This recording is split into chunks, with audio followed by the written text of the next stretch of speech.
They laughed at him. The king ignored him. The nobles mocked him. The queen wanted him dead. And he just smiled. Because Richelieu wasn't weak. He was watching.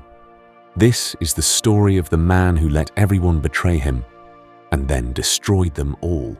France, 1624. Cardinal Richelieu had just been appointed chief minister, and nobody took him seriously. He was a churchman in a world of warriors, thin, always sick, always pale. The nobles at court whispered behind his back, "He won't last a month." Even King Louis XIII saw him as temporary, a useful tool, nothing more. But here's what nobody understood about Richelieu. He didn't want to be liked. He wanted to be necessary.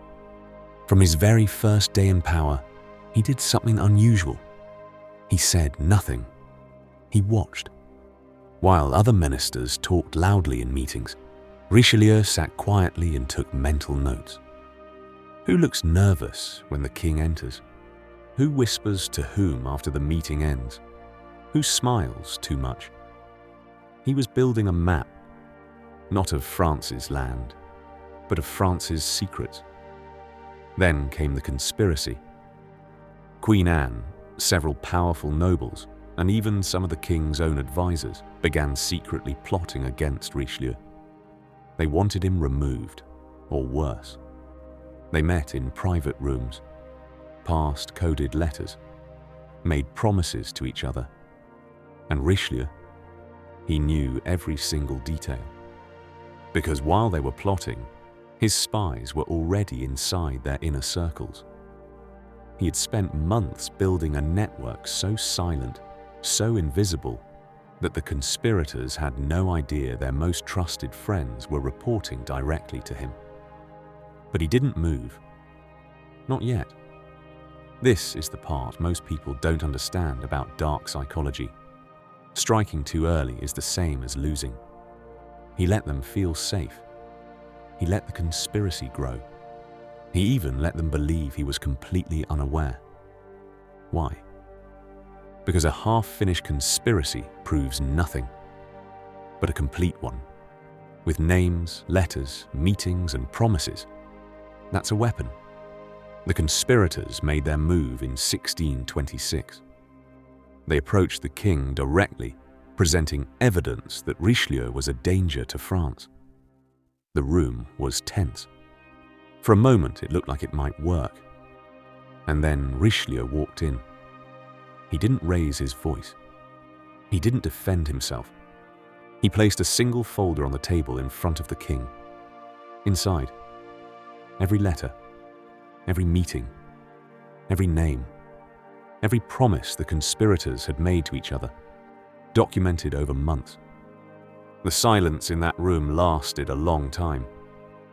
He had said nothing, and he had won everything. The conspirators were arrested, exiled, or executed. Richelieu went on to become the most powerful man in Europe for the next 18 years. Not through violence, not through charm, but through one simple principle. Information is the only power that cannot be taken from you. While his enemies were reacting, he was always 3 steps ahead, because he understood something most people never learn. Your enemies will always reveal themselves if you give them enough time and enough silence. Most people, when they feel threatened, react immediately. They defend themselves, they argue, they explain, and in doing so, they show their hand. Richelieu did the opposite. Every time someone attacked him, he became quieter. Every time someone underestimated him, he took notes. He turned their aggression into information and their confidence into their own destruction. The most dangerous person in any room is never the loudest one. It's the one who is completely still and completely aware. So the next time someone underestimates you, don't correct them. Let them believe it. Watch. Wait. Because silence isn't weakness. Silence is strategy.